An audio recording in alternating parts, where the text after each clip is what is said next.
వయసులో ఉన్నప్పుడు కష్టపడడానికి సిగ్గుపడితే, వయసు దాటాక అందరి ముందు బతకడానికి సిగ్గుపడాల్సి వస్తుంది.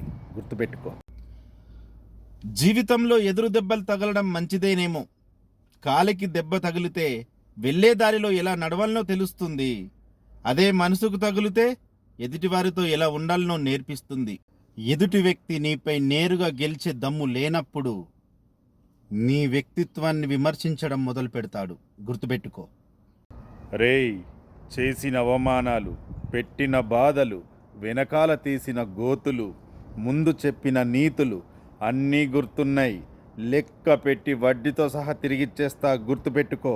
నాపై నువ్వు చూపించే కోపం, ఈర్ష్య, అసూయ వలన నాకేం నష్టం లేదు మిత్రమా. ఎందుకో తెలుసా? ఆ భగవంతుడు నీపై కోపం, ఈర్ష్య చూపిస్తే నీ జీవితం నష్టపోతావు. గుర్తుపెట్టుకో. మాటలు రానివాడే కాదు, డబ్బు లేనివాడు కూడా జీవితంలో కొన్ని సందర్భాలలో మౌనంగా ఉండాల్సి వస్తుంది.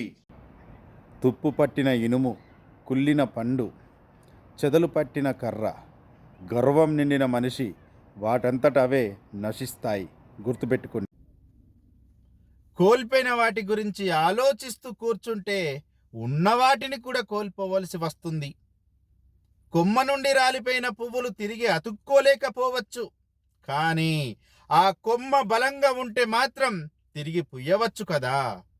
భగవంతుడు మన కోరికలు తీర్చలేకపోవచ్చు, కానీ అవసరాలు మాత్రం తప్పక తీరుస్తాడు. ఏదైనా ఒక పని మొదలుపెట్టినప్పుడు కష్టంగా ఉంటుంది, కానీ విజయం మాత్రం ఆనందంగా ఉంటుంది.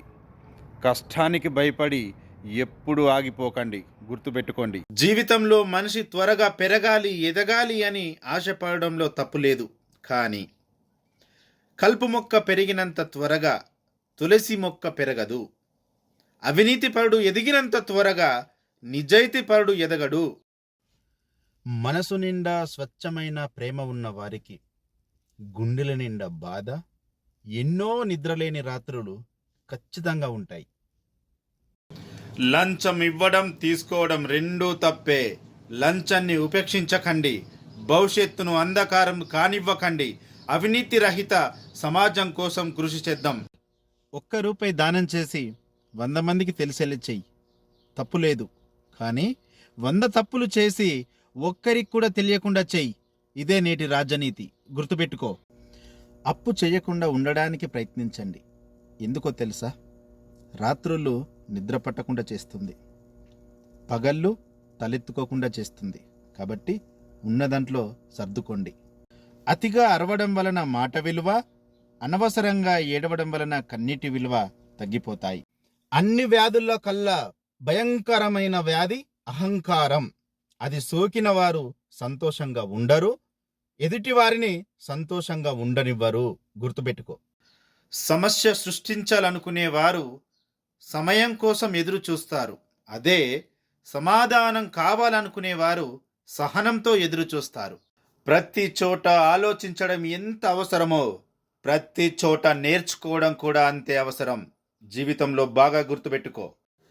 మన బంధువులతో, మన స్నేహితులతో ఎంత జాగ్రత్తగా ఉంటే అంత మంచిది. ఎందుకంటే మంచితనం తగ్గిపోయింది, స్వార్థం పెరిగిపోయింది. జాగ్రత్తగా లేకపోతే నష్టపోయేది నీవే. గుర్తుపెట్టుకో. ఈరోజు దేశంలో నిజాయితీగా ఉండేవి ఆకలి చావులు, అవినీతి, అక్రమాలు, భూ కబ్జాలు, నిరుద్యోగం, అంటరానితనం, బానిసత్వం, కులమత భేదం. ఇవే